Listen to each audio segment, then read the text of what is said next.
Welcome, friends, to our last session of At Home with Theosophy.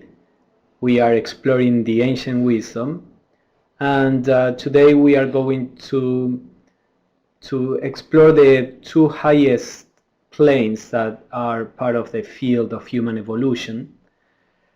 The higher we go in this exploration in regards to the planes, the more difficult it is to describe them. So many times you find that there is a far more detailed description of the lower planes, like the astral plane, for example, than of the higher planes.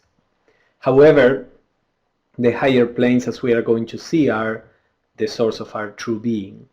So it is necessary to understand, to some extent, what the nature of these planes are. Planes as a state of consciousness, I'm going to mention that. But it's important to have some understanding because that is our true nature.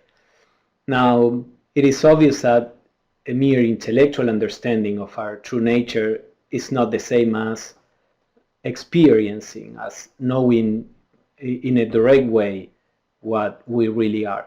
But the verbal description that we can get through the teachings, at least, it's pointing out towards the direction that we have to direct our attention, our meditation, our research. The Buddhic and Nirvanic Planes.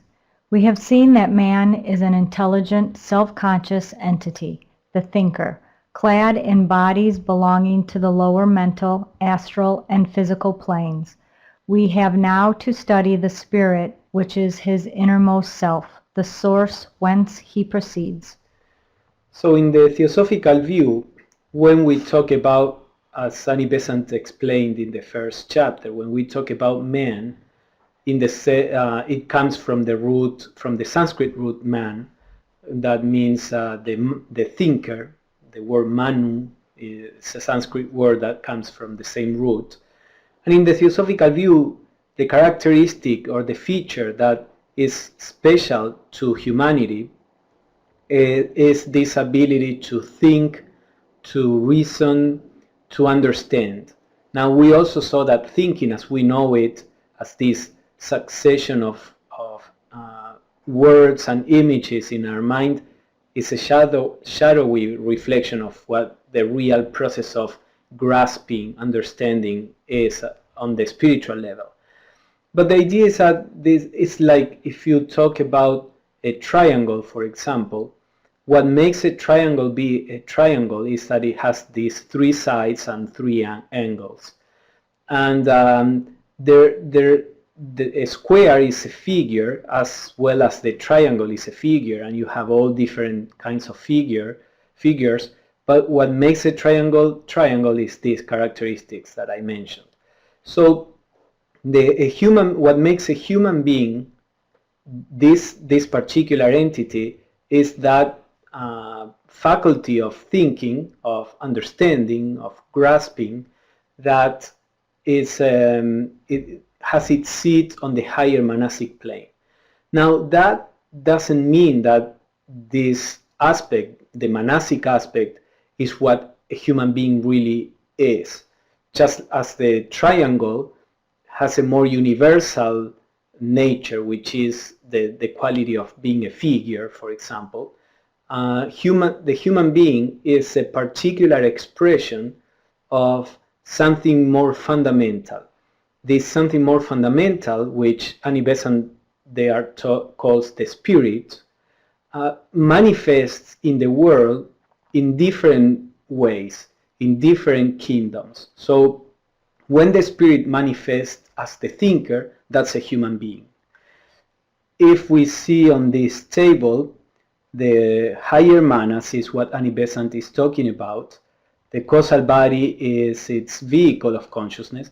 So she says that a human being, a man in that sense, is this level of consciousness that has a mental body. Going down in the chart there, you can see a mental body, astral body, and the two lower bodies on the physical plane. So now we are going to study the root, the real essence of a human being and of anything else in the universe for that matter. This divine spirit, a ray from the Logos, partaking of his own essential being, has the triple nature of the Logos himself, and the evolution of man as man consists in the gradual manifestation of these three aspects, their development from latency into activity, man thus repeating in miniature the evolution of the universe. Hence, he is spoken of as the microcosm, the universe being the macrocosm. So the divine spirit in human beings, Annie Besant says, is a ray from the Logos being the divine. And when we talk about a ray, this is a symbolic way of talking. For example, we normally talk about the rays that come from the sun. But that doesn't mean that there are actually little rays, one separate from the other, that come from the sun. The sunlight is one, well, if you go to the quantic nature, you see the photons and all that. But without stretching the analogy too far, the idea is that the sunlight is one homogeneous thing, which, symbolically speaking, we think of composed of sunbeams. So in a similar way, the spirit in human beings is a ray from the divine, but the rays are not really separate in its origin. They are separate. They appear as separate, as we are going to see, as they are reflected on the lower vehicles of consciousness. Just like you have the sun that is reflected on many leaves on a tree, and each leaf has its own spark, that doesn't mean that the origin of the light is different, that these sparks have a different origin. It means these are different reflections of the same. So the spirit in each one of us is just different reflections of the one divinity. And since this is the case, Annie Besant explains here, the spirit has three aspects, just as the divine has these three aspects. In Hinduism, these three aspects of the divine are Sat, which means being, self, reality; Chit, which means consciousness, intelligence, and then Ananda, which is normally translated as bliss, but it's a difficult term to translate. It could be translated also as peace, harmony, a state of goodness. So the spirit in human beings have these three aspects, and that's why human beings are regarded as the microcosm, the small cosmos, as a reflection of the big cosmos, the macrocosm. These powers are brought into manifestation by the impacts arising from contact with the objects of the universe into which the monad is thrown. The friction caused by these gives rise to responsive thrills from the life subjected to their stimuli, and one by one the energies of the life pass from latency into activity. So a typical philosophical problem is, why, if the Logos and the spirit in human beings are essentially the same, the Logos has the power to generate a universe, and the spirit in human beings is completely limited by, even by our body. So in many traditions, when they talk about, especially in India, for example, when they talk about the divine and the Purusha being the human spirit, they say the divine is a special kind of Purusha. It's a Purusha that has a particular experience that allows it to be able to manipulate matter in a way that human beings cannot. So in the Theosophical view, the idea is that the spirits are like seeds from a certain point of view. This language is always allegorical, and we have to keep that in mind. But it's like a seed that has latent all the potentialities of the divine. Each one of us is a Logos in a state of awakening, and these latent faculties need to be activated. So the way to activate that faculties or those faculties is by what we call life and evolution. The divine spark begins to be wrapped up in different levels of matter, and then it acquires experience and learns how to express through each level without being blinded by that particular level of matter. At the beginning, the divine spark is thrown into a physical body, and it's like the awareness that is intrinsic in the spark is blinded. But in time, with the interactions with the external world, all those latent faculties begin to be awakened, and the same on all the different levels. The human monad shows the three aspects of deity, which are developed one after the other during the human cycle. These aspects are the three great attributes of the divine life as manifested in the universe: existence, Sat; bliss, Ananda; and intelligence, Chit. In man, these aspects are developed in the reversed order: intelligence, bliss, and existence. That is, the manifestation of the divine powers. So Annie Besant relates these three aspects with the three higher principles that you see there on the table. Atman represents Sat, the self in us. Buddhi is the aspect of Ananda or bliss and unity. And Chit is the aspect of intelligence, that is Manas. As we have seen, of this higher triad in human beings, the first aspect that begins to develop is the causal body. Now, the causal body can be developed, as we discussed in our last meeting, only after the physical body evolves to a certain extent so that it can develop an intelligent being, the primitive human being. So the first work in nature is to develop a physical body that is subtle and complex enough to be able to host self-consciousness. That's the primitive human being that was slowly evolved from minerals to plants, animals, and then the primitive human being, as I said. Then we saw that we need to develop an emotional body, the astral body, that at the beginning is very rough and incoherent, and then in time it becomes a vehicle of consciousness.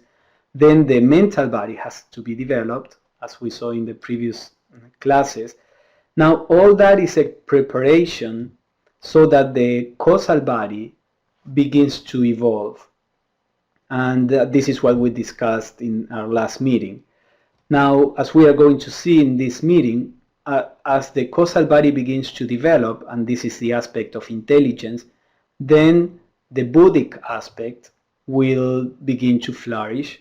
That's the aspect of Ananda, the bliss, and eventually there will be the realization of Sat, of the true self in us.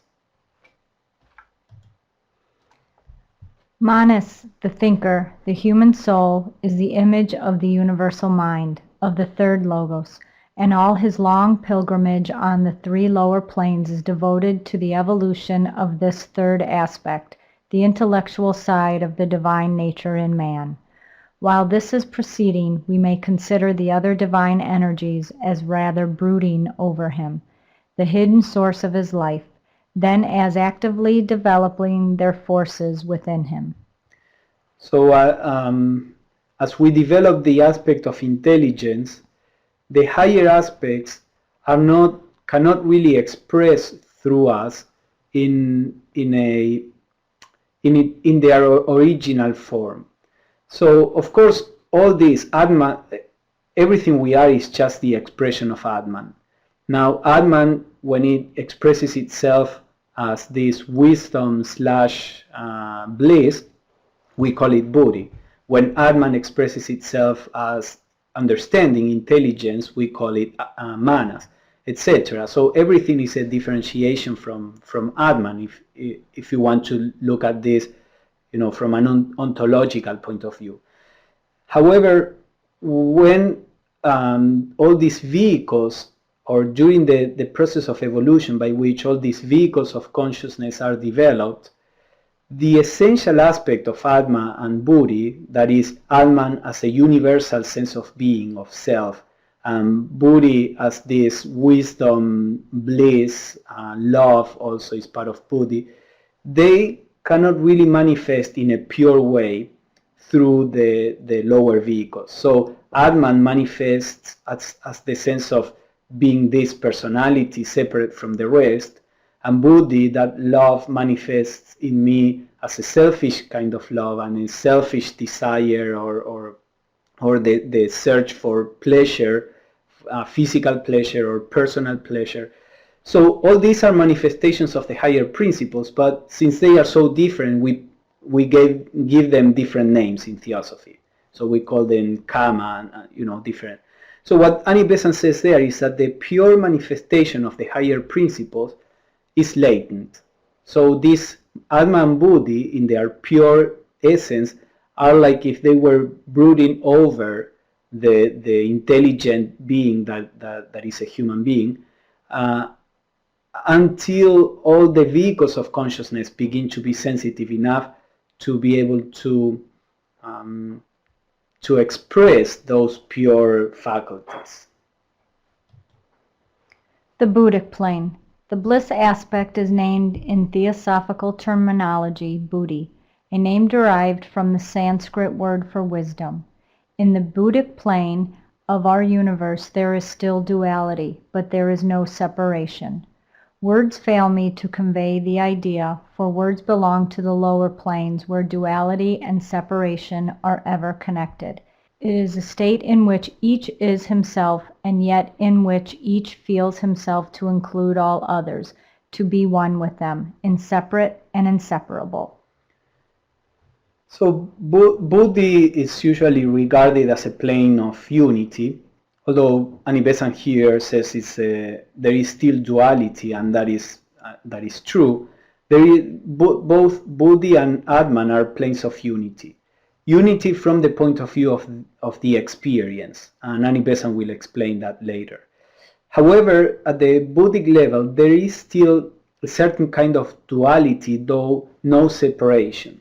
Duality in the sense that I feel myself and feel that the whole universe is inside of myself, or that I myself am pervading the universe. But there is still a sense of being myself. Of course, if I feel that I'm in the whole universe, then that sense of being is very different from the sense of being that I may have right now of being this particular body. So it's always tricky to say there is still a sense of self or being, because we naturally assume that is similar to the one we know. Now, we could say that Buddhi is a plane where there is polarity in unity. So maybe if you know a little about science, an atom, a neutral atom, which has the same numbers of protons and electrons, at the level of the charge, we say there is zero charge. The atom is neutral. But the atom itself has a polarity. You have the negative charges of the electrons, the positive charges in the nucleus of the protons. So there is a duality, but it works as a whole. So the same with Buddhi. Now we have to be careful, because when we talk about, for example, Annie Besant says in the Buddhic plane of our universe, and since we normally depict this in a chart as a series of layers, we may think the Buddhic plane is somewhere up there, and the Buddhic plane is not right here. So if you want to perceive unity, you cannot perceive unity on the physical plane. You have to take some kind of spiritual elevator and go to the Buddhic plane. Now that is, of course, not the right idea. And then Annie Besant, when describing it later, she says, it is a state in which each is himself and yet feels being everywhere. Buddhi is a state right here and right now when we perceive the world from the point of view of no separation.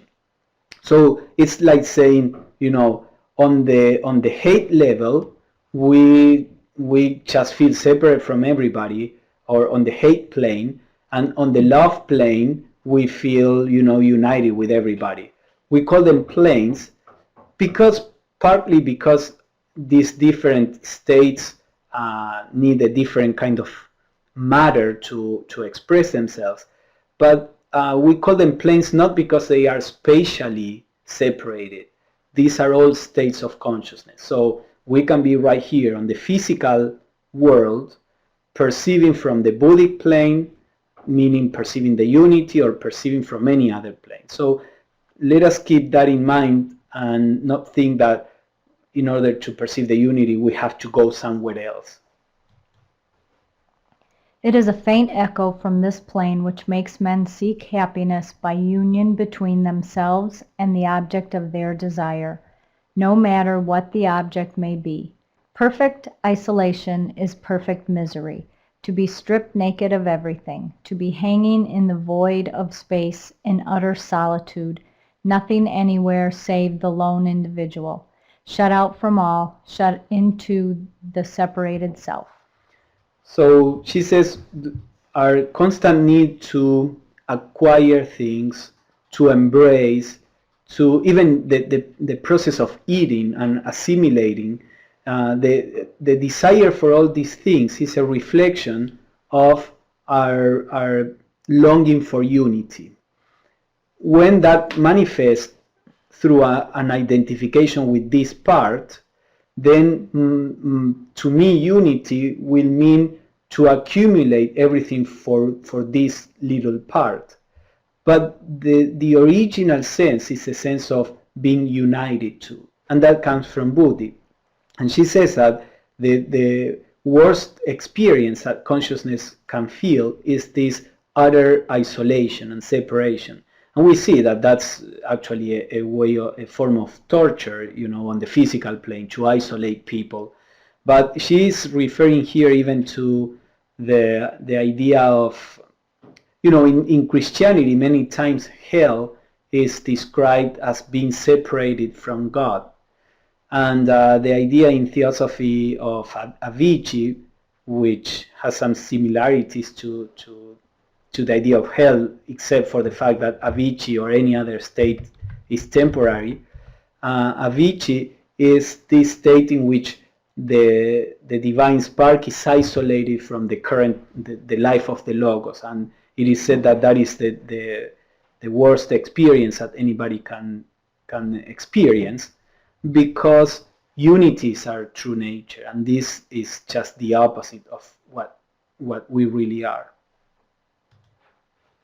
As this bliss aspect of the self begins to send outwards its vibrations, these vibrations, as on the planes below, draw around them the matter of the plane on which they are functioning, and thus is formed gradually the Buddhic body, or bliss body, as it is appropriately termed.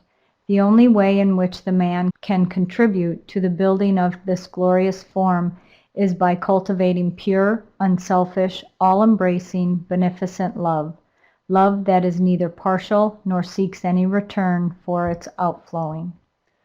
So another principle in the Theosophical view is that as long as you have any kind of consciousness, you have some kind of body or vehicle of consciousness. So there is a Buddhic body that she calls here the bliss body, which is formed as that state of consciousness begins to awaken in human beings.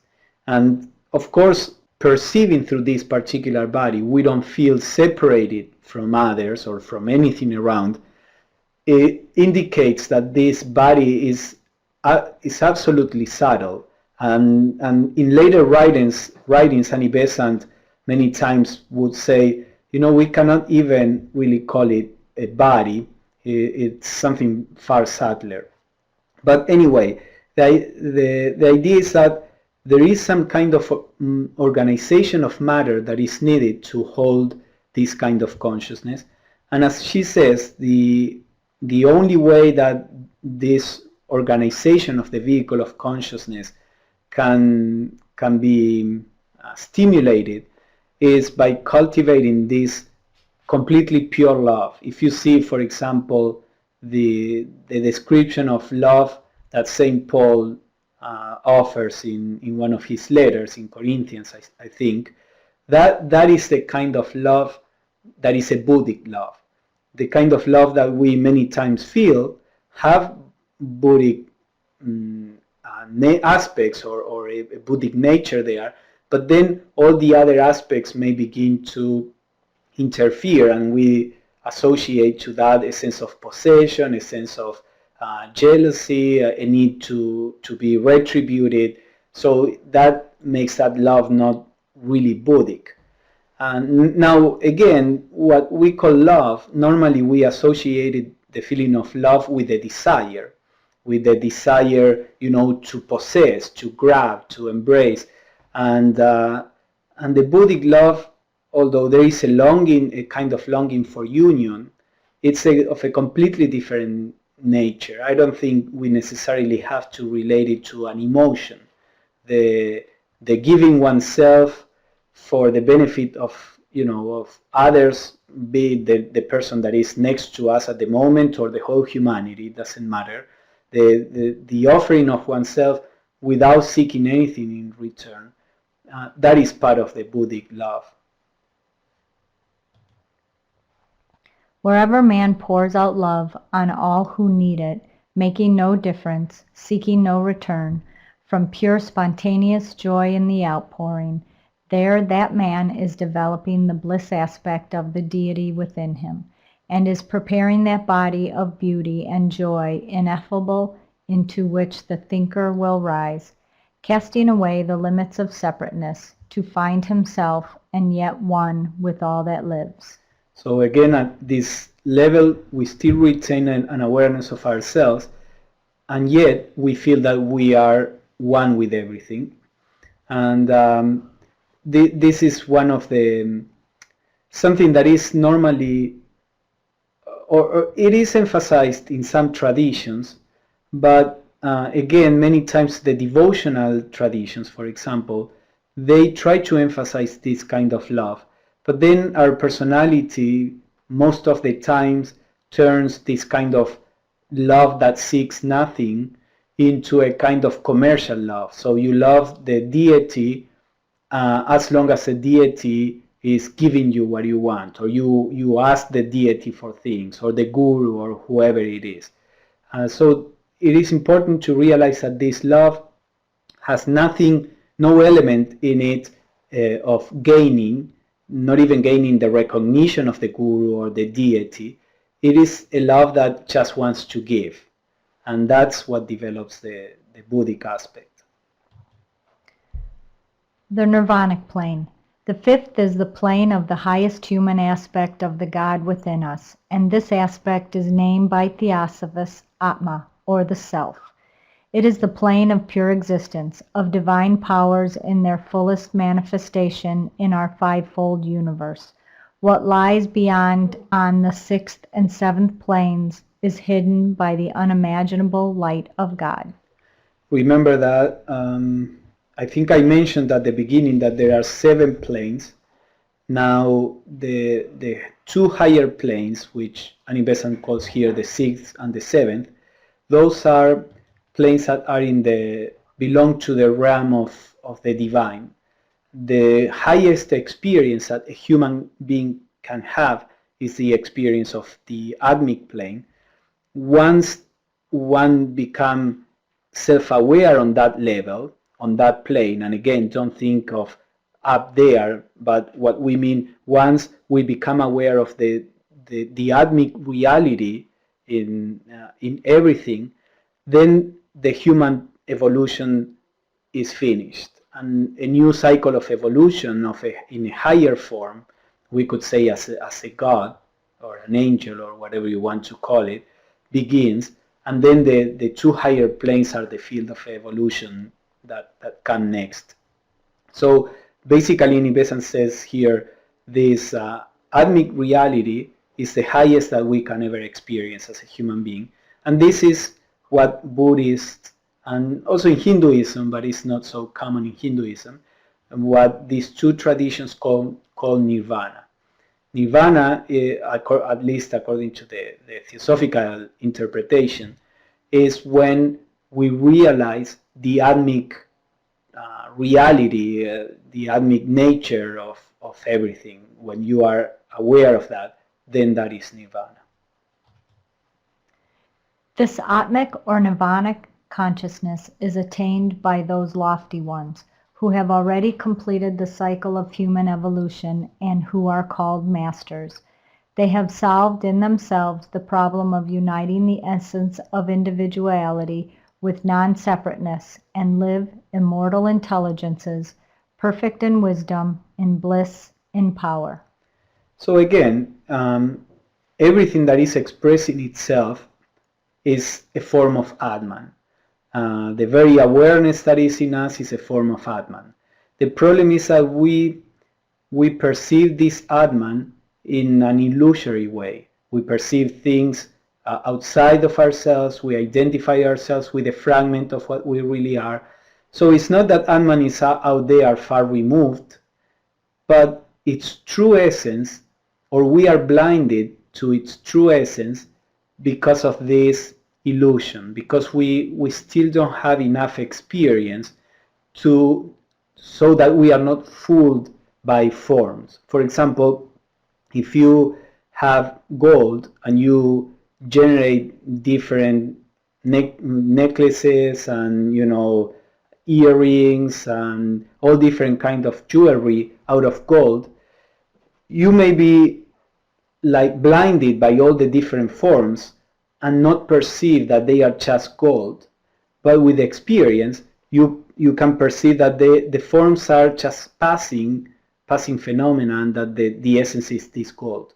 In a similar way, at the moment we are blinded by the diversity and we think that we are separate, that everything is different, but realizing the Atmic consciousness means that we understand, not intellectually, but we have perceived in a direct way, how there is nothing but Atman, showing itself in different ways.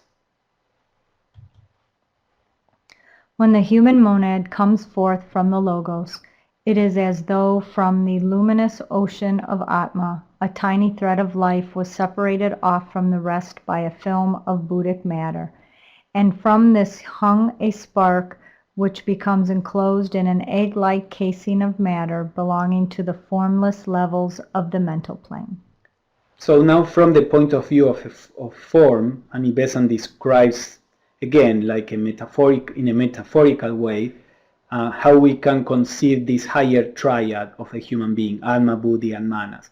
So there is this, she says, luminous ocean of Atman pervading everything, everywhere, and there is like a tiny thread of light that has a film around that we could call Buddhic matter, and there is a spark there, which is the spark of self-consciousness. In a diagram, in the next slide, we can see a diagram that, again, this is not how things are in reality, but more or less what Annie Besant is explaining there in a metaphorical way. We have Atman. The Atman is only one for everything. This is our true self. But then there are like different rays, and there is the Buddhic matter that produces like a ray of it, and then we have the spark of Manasic consciousness and the causal body, and here we have two different individuals which are just different manifestations of the same Atman. So this can be a graphical form of to understand how we all are but one nature expressing itself in different ways. As evolution proceeds, this luminous egg grows larger and more opalescent, and the tiny thread becomes a wider and wider channel through which more and more of the Atmic light pours down. Finally they merge, the third with the second, and the twain with the first, as flame merges with flame, and no separation can be seen. So there is a kind of absorption of the manasic consciousness in the Buddhic, and that's when this is called in Theosophy Buddhi Manas, and that's when the person perceives the unity of life, although there is still a sense of individuality, and eventually these two merge into the pure sense of being, everything, everywhere, anytime, and that would be when Nirvana is realized. So at that point, she says it's like if you merge or blend two flames, you don't have one flame on top of the other. You just have a brighter flame. So something like this happens as these different aspects of consciousness merge into each other. You just have a unity that is brighter. The evolution of the fourth and fifth planes belongs to a future period of our race, but those who choose the harder path of swifter progress may tread it even now. On that path, the bliss body is quickly evolved, and a man begins to enjoy the consciousness of that loftier region, and knows the bliss which comes from the absence of separative barriers, the wisdom which flows in when the limits of the intellect are transcended. So there is a natural flow of evolution, and in that natural flow, these higher planes that we are talking about will be realized gradually by most humanity in the future, in future cycles of evolution. However, we can realize our true nature faster if we pay attention to this, let's say it that way. Now, why we would like to realize it faster? Well, that's a difficult question to answer, but I guess it's not realizing what we really are is what produces suffering for ourselves and for the world. So if you are okay with, going through a few more eons suffering and then letting evolution take you there, I guess that's perfectly fine. But if we want to break free from the illusion and the suffering and sorrow and separation, then we may try to be more active in trying to discover who or what we really are. And that's what Annie Besant says there. That path is always open. We can always try to look into this in a more active way so that we can realize our true nature without having to wait for nature to do it for us. And part of this attempt, we have seen already, is to begin to develop this unselfish, impersonal love.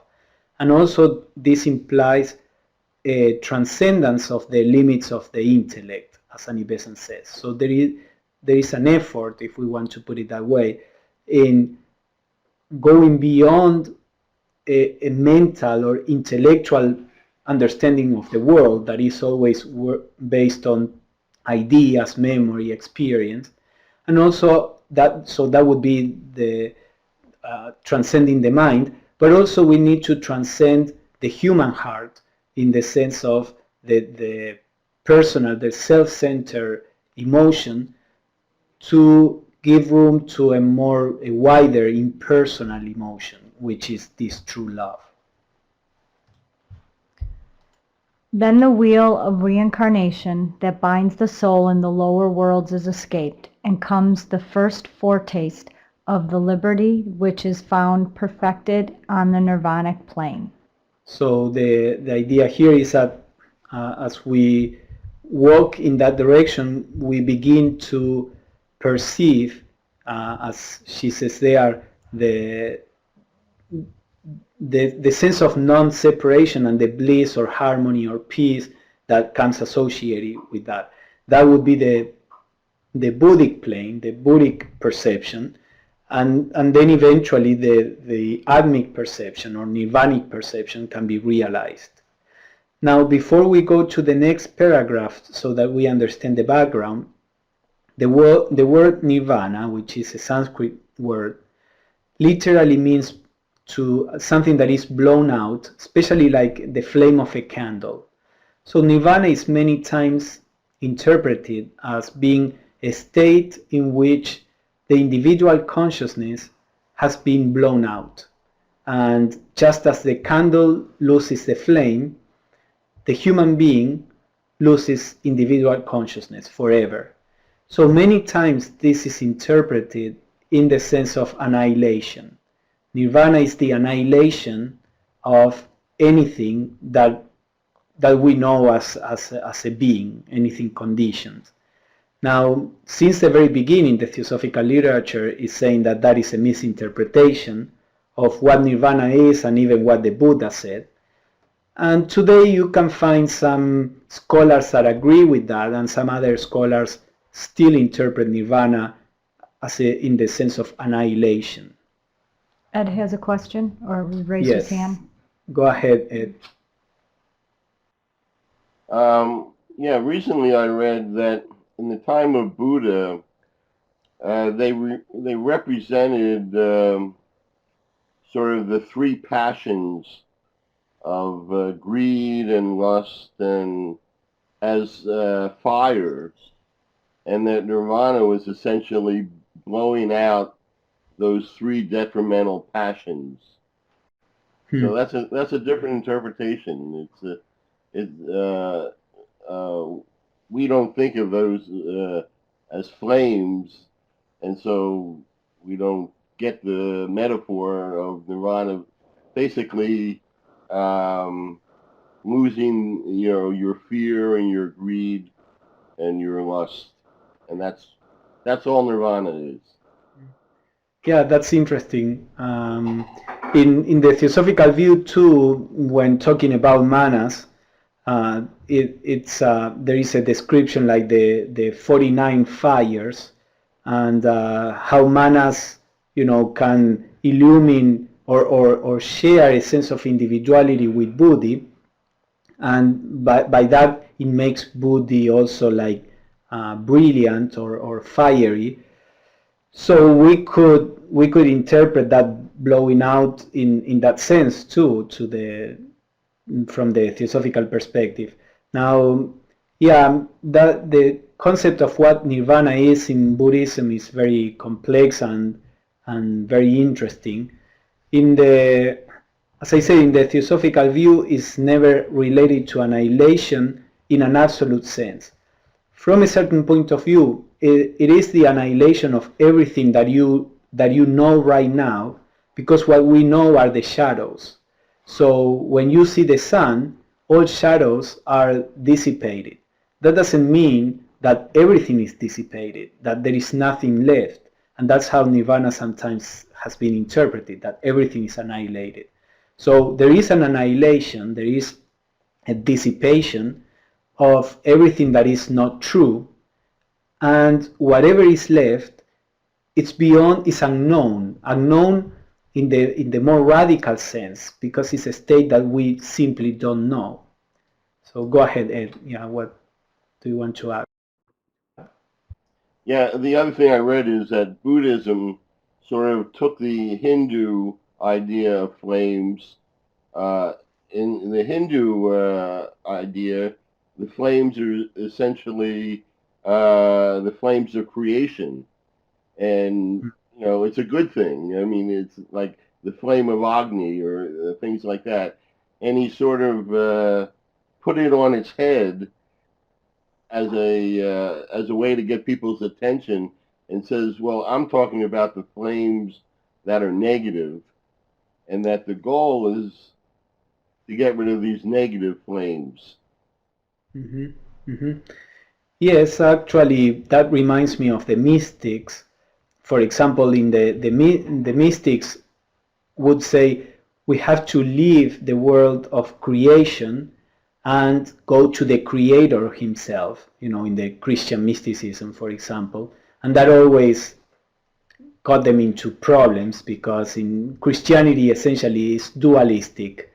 God is something that is completely beyond you, and we don't really share nature with God. That's the regular Christianity. The mystics would say differently.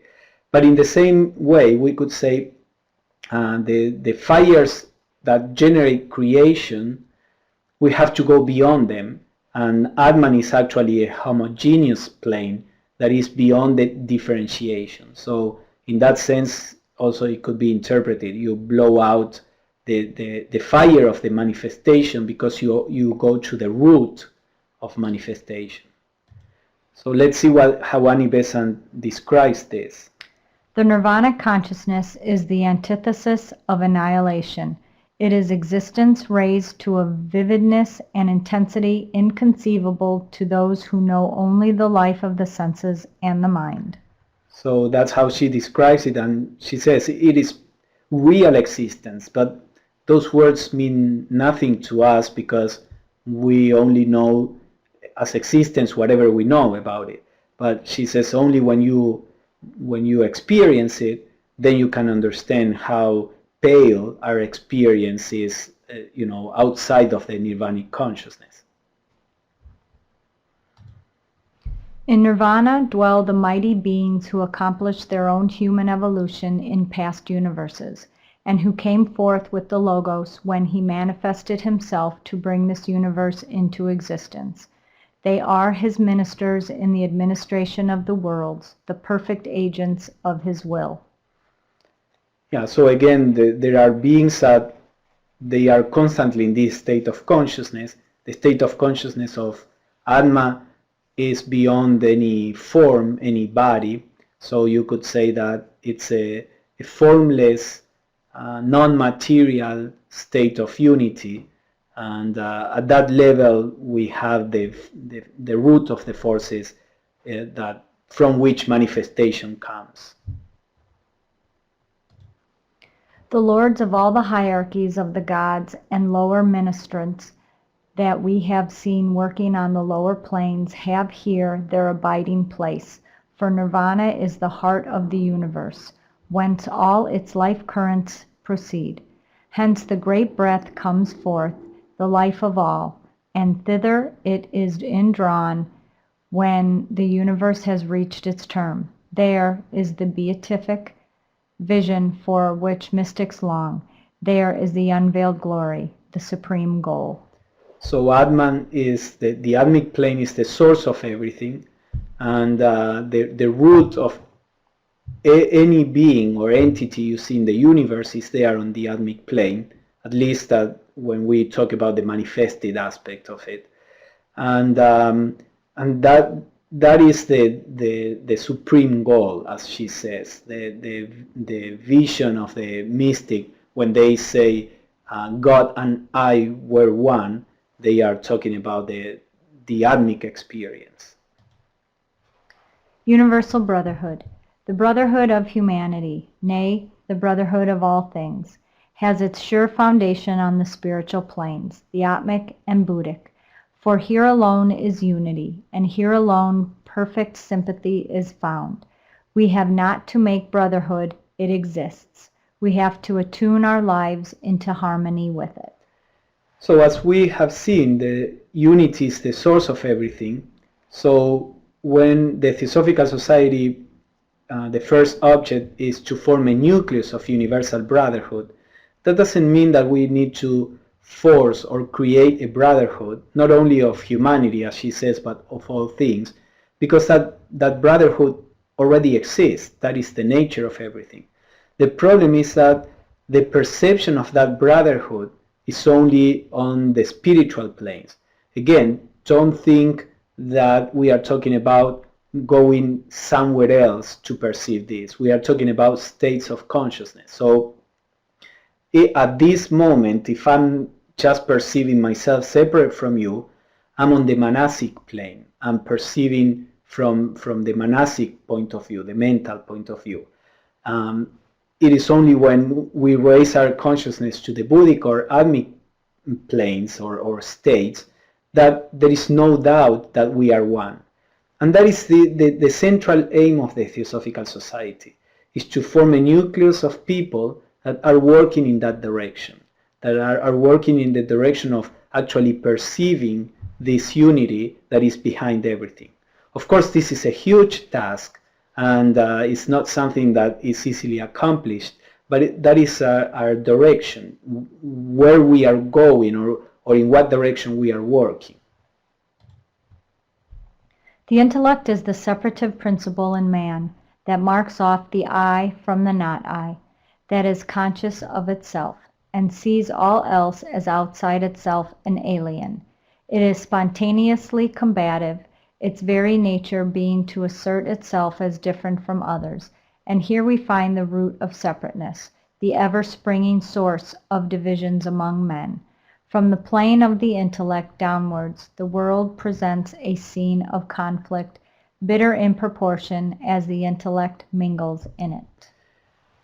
When you read dialogues with some enlightened beings, and you see people asking how to solve the problems of the world, most of the times you will see that they say, the problems of the world are in your mind.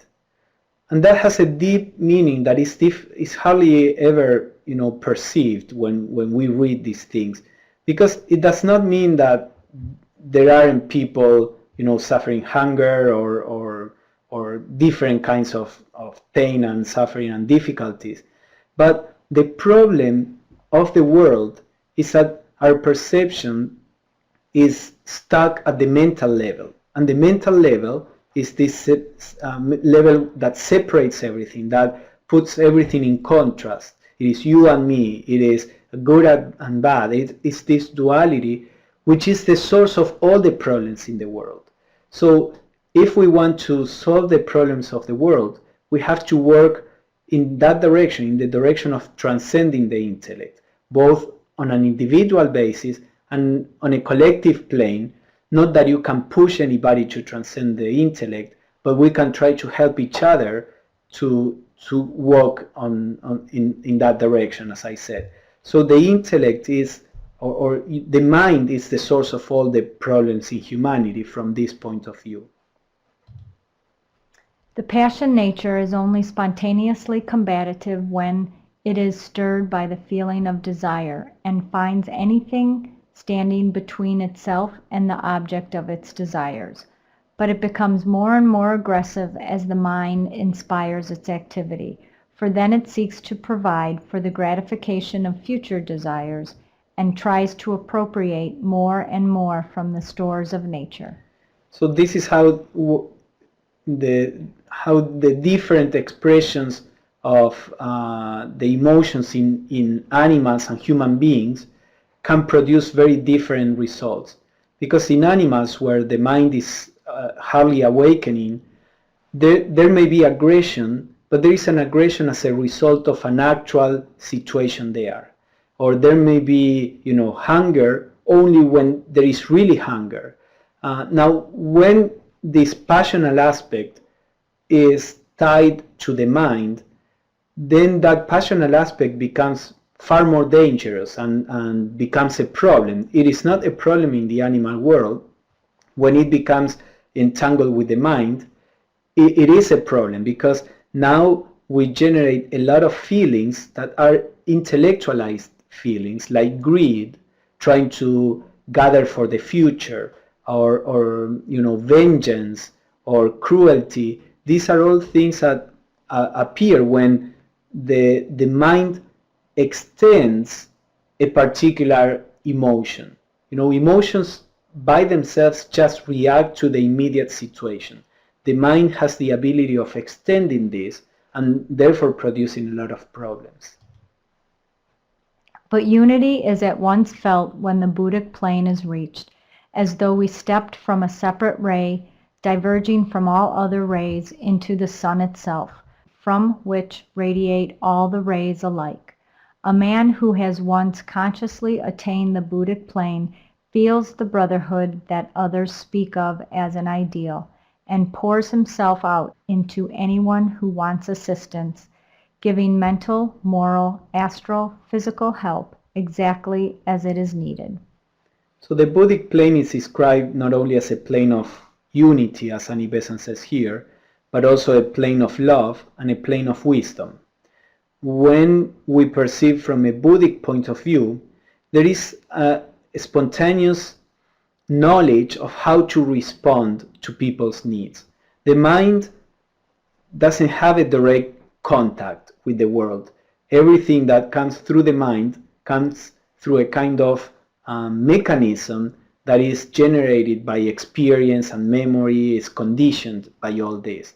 So when somebody is talking to us and asking us to help, for example, at the mental level, we have to think about it, try to figure out what's the best thing to do. We may not know, we may, perhaps take the wrong direction, but on the Buddhic level, there is a direct perception of what has to be done or said or not done, and that is spontaneous. He sees all beings as himself and feels that all he has is theirs as much as his, nay, in many cases, as more theirs than his, because their need is greater, their strength being less. So do the elder brothers in a family bear the family burdens and shield the little ones from suffering and privation. To the spirit of brotherhood, weakness is a claim for help and loving protection, not an opportunity for oppression. So this is typical in humanity. If somebody is stronger than the other, the stronger one will tend to dominate him or her, or manipulate him, or use him in some way. Or from the Buddhic point of view, the perception of weakness arises or generates a sense of protection, not of exploitation. And that's what happens in families, in healthy families. You protect your little brother. You don't try to exploit him. So when a person begins to perceive from the Buddhic level weaknesses and all these things that may generate feelings, the feelings that I was describing, or anger or different feelings like this, they don't appear. The only thing that appears is this sense of the need to protect, to help, to guide. This recognition, moreover, is accompanied by the knowledge that the stage in evolution reached by different human and non-human beings depends chiefly on what we may call their age.